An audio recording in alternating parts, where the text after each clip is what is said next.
near the front of a 60,000-man procession. Shrouded in the fine-spun silk of his court, a king makes a single quiet gesture. Around him, hundreds of camels groan under the weight of 300 pounds of gold each. He summons a beggar from the roadside, reaches into a heavy silken sack, and presses a fistful of raw gold dust into the beggar's trembling hand. Hello, and welcome to Impactful Moments, where we explore some of the most, you guessed it, impactful moments in human history. In this video, we'll explore the rise and the extravagant peak of Mali, one of history's richest empires. Historical power shifts have always relied on a civilization's ability to weaponize its environment. Whether it was Rome's capacity to absorb foreign technology, the Macedonian sarissas overturning ancient warfare, or Genghis Khan's meritocratic machine, one polity's ingenuity usually dictated the next era's borders. In the early Middle Ages, this ingenuity began to consolidate in one of the most hostile environments on Earth, the Sahara. Today, we see the Sahara as a void, a vast sandy expanse unsuitable for major civilizations. But this wasn't always the case.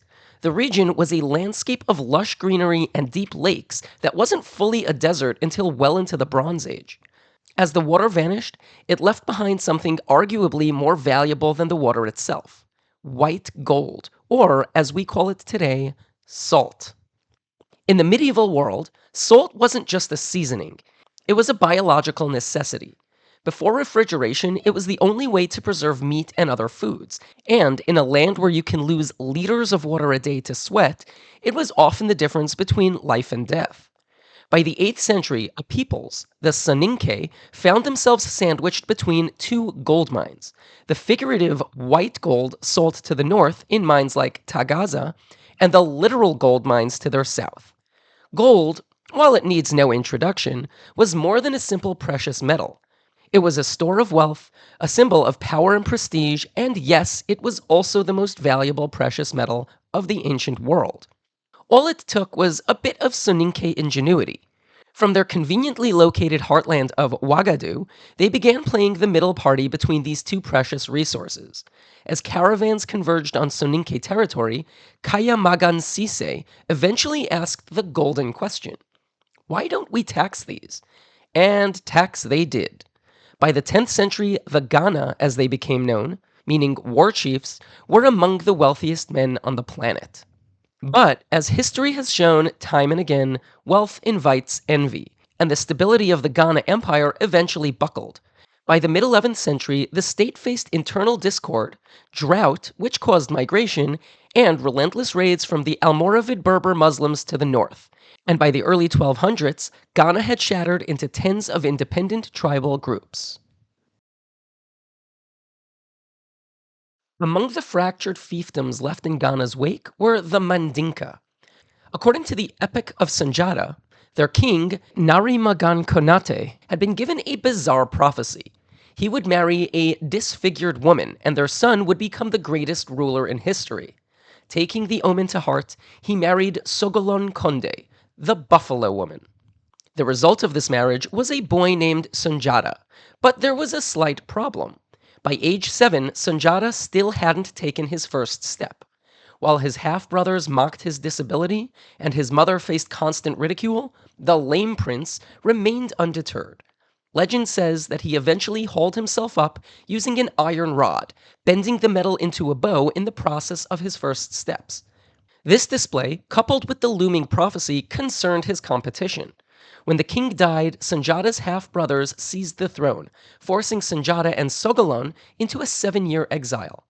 They eventually found refuge in the kingdom of Mema, where the quote-unquote boy who couldn't walk began transforming into a warrior, and was even given significant leadership roles. While Sunjata grew in strength abroad, his homeland withered. His half-brothers proved to be hollow leaders, eventually folding under the shadow of Sumaro Kante, the sorcerer king of the Soso, who reigned over the fractured remnants of Ghana with brutality and an iron fist. Desperate and remembering the old prophecy, the Mandinka sent messengers to Mema, begging the exiled prince to return. Despite years of mistreatment, Sunjata began rallying a coalition from across the former empire, who, while separated, shared a common hatred for their oppressor. In 1235, Sunjata's alliance finally struck. Legend tells us that at the Battle of Kirina, Sunjata fired an arrow tipped with the spur of a white rooster, the only thing capable of shattering Sumaro's magic. The sorcerer king was defeated, his power broken, and he vanished into the mountains of Kulikoro.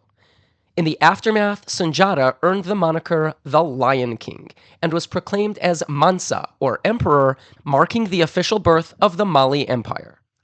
Under Sunjata's leadership, Mali far surpassed the success of its predecessor. While the Soninke had grown wealthy by taxing the movement of gold, the Mandinka went straight to the source. By seizing control of the Bambouk, Bure, and Galam goldfields, Mali eventually accounted for roughly two-thirds of the entire world's gold supply. This staggering wealth funded a professional military entirely dedicated to the total security of trade. Caravans could travel with a level of safety rarely seen in the medieval world, ensuring a steady stream of taxable revenue. To cement this stability, Sunjata moved the capital south to Niani, pulling the heart of the empire away from the Berber raids in the north and into the fertile lands south of the Sahel, where surplus crop production could sustain a growing population. By the time Sunjata died in 1255, he had built the most sophisticated economic infrastructure in West African history. But the Lion King's rule was just the beginning. Despite initial political instability that followed Sunjata's death, the empire didn't fracture. By officially adopting Islam, Mali brought itself into the fold of the Islamic Mediterranean world.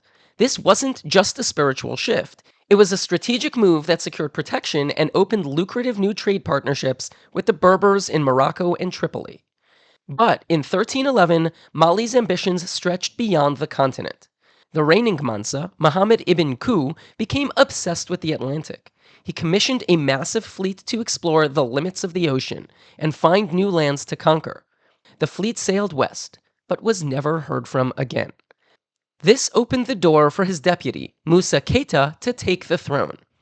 Musa Keita, now known as Mansa Musa, set out to transform Mali from a regional powerhouse on the periphery of Islamic society into a global legend. He aggressively expanded the empire's borders, annexing the vital trade hubs of Gao and Timbuktu, and tightening ties with his Islamic neighbors to the north. But Mali's true jump to the world stage was Mansa Musa's 1324 Hajj, an event widely considered the most extravagant pilgrimage in human history. Musa traveled with a caravan of 60,000 men and a line of camels so long it reportedly took an entire day just to pass by. Legend holds that he ordered a new mosque built every Friday of the 2-year journey.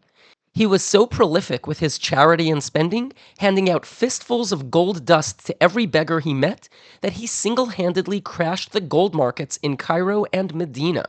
It took over a decade for the Egyptian economy to recover from his generosity. This display of wealth quite literally put Mali on the map. In 1375, the renowned Jewish cartographer Abraham Crescus featured Musa in his map, the Catalan Atlas, depicting him seated on a throne, wearing a golden crown, and inspecting a gold nugget. The kings of Europe were now looking south, where, at the edge of the known world, the wealthiest man to ever live resided. But Musa's extravagance had a practical endgame. On his return journey, his newfound reputation attracted a wave of elite scholars and architects, including the Andalusian architect Abu Ishaq al-Sahili. Mansa Musa directed these resources into the newly annexed city of Timbuktu. Originally a seasonal trade camp, the city was transformed into a global powerhouse of Islamic learning. The construction of the Jingaraber Mosque and the expansion of the Sankore Madrasa created a university system that housed hundreds of thousands of manuscripts, turning Mali into the intellectual heartbeat of the medieval world. However, after Musa's death in 1337, the empire began a slow, inevitable decline. While his brother, Mansa Suleiman, was a capable administrator who maintained the state's borders and security, the era of expressive wealth was over. The empire soon became a victim of continuous succession crises that weakened the central government, allowing the Songhai Empire to the east to seize the vital trade routes. By the 15th century, Mali had been reduced to a shadow of its former self, lingering as a small regional kingdom until it finally dissolved in the 17th century. Enjoying so far? Give us a like and subscribe. It helps more than you know and keeps this kind of content coming. The timing of Mali's rise was a geopolitical godsend. In 1258, just 3 years after Sanjata's death, the Mongol siege of Baghdad resulted in the destruction of the Beit al-Hikmah, the House of Wisdom, effectively decapitating the intellectual leadership of the Islamic world. As the East smoldered, the Lion King's foundation provided a new center. By funneling gold into the Sankore Madrasa, Mali became a major hub that preserved the light of the Islamic Golden Age, shifting their intellectual center of gravity from the Tigris to the Niger. Beyond the libraries, Mali's impact was raw and fiscal. During the 14th century, the Mediterranean was undergoing a commercial revolution led by the maritime republics of Venice and Genoa. As these city-states expanded their reach, they required a massive influx of hard currency to maintain liquidity. Mali provided the solution. By stabilizing the trans-Saharan routes, the empire became the de facto central bank of the medieval world. The gold minted into the Venetian ducats or the Florentine florins was, more often than not, extracted from the Malian mines. Mali provided the liquidity that allowed the merchant classes to thrive. While the Crusades were tearing the Levant apart, the era's fiscal stability sat in the Sahel. Much of what we know about the Lion King and Mali's history comes from the griots, West Africa's oral historians. From them, history was a living performance, told through legendary flourishes like sorcery and magical rooster spurs. However, while the griots provide the narrative, archaeological evidence at Niani and later records of Ibn Khaldun and Ibn Battuta have meticulously documented the Malian rise and rule from a more historical lens, confirming a state that was as structurally sound as the legends claim. Beyond the history is the legend. Mansa Musa is often cited as the richest person in history, but it's difficult to truly capture the scale. He essentially owned roughly 2/3 of the Mediterranean currency, which is difficult to fathom on an individual level. In a modern context, it's also difficult to quantify an individual whose influence can literally collapse an economy, as Musa's 1324 pilgrimage did. He remains the only individual in history to single-handedly cause a total currency collapse. But as a legacy, the Mali Empire was more than a gold mine with a crown. It was a successful effort to maintain the flame of the Islamic Golden Age long after the lights went out in Baghdad. Today, that legacy is preserved in the mud-brick majesty of the Jingerber Mosque and the thousands of surviving manuscripts in Timbuktu, now recognized as UNESCO World Heritage Sites. Mali remains the ultimate case study in environmental weaponization, a civilization that looked at one of the harshest deserts on the planet and saw a bridge to global dominance. It's a story of perseverance that proves that with enough ingenuity, even the dust of the Sahara can be turned into a kingdom of gold. I hope you enjoyed this video and found this period in history both informative and enlightening. Please feel free to share your thoughts in the comments below, and I hope you can join us for another video. Thanks for watching.